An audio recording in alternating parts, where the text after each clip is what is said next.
You're going to be ridiculed when you went, where? Yeah, I went to this UK Christian camp. What? You? They're already scratching their heads because that's not what you would normally do. And we thought you were cool. We thought you'd ride or die. We thought you would always be a part of the clique. And now you are breaking out of the circle and doing something beyond description that is not familiar to what's normally done in your house, on your block, and in your school environment. I shared with the leadership group this morning that I just left the house of a homeschooler who is now going to public school in his senior year to play baseball. They would not allow him to be on the squad until he enrolled in school.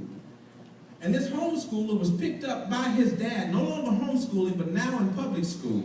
And his dad was admonishing him for not taking out the trash, and he broke down crying.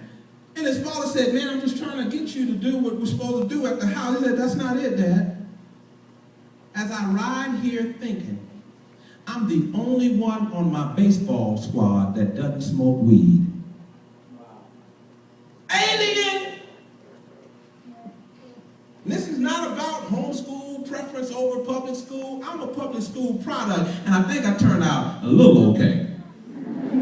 But what I'm saying to you is sometimes you're going to stick out. Sometimes you're not going to fit in because the Bible says you are one set apart, no longer your own. By worldly standards, this is not jiving. This is not what ought to be. And the Lord had to command Peter, Petros, rock. Upon the rock statement, Jesus Christ is Lord, I'm building my church, and I got you in mind, Peter, and the gates of hell will not prevail against my church. Now, I'm commanding you as my disciple to strengthen your brothers. Because there'll be people in circles like this who hear the word, but don't adjust to the word and realign their life because of the word. So they'll do business as, so go strengthen them, he says to Peter. Tend the flock.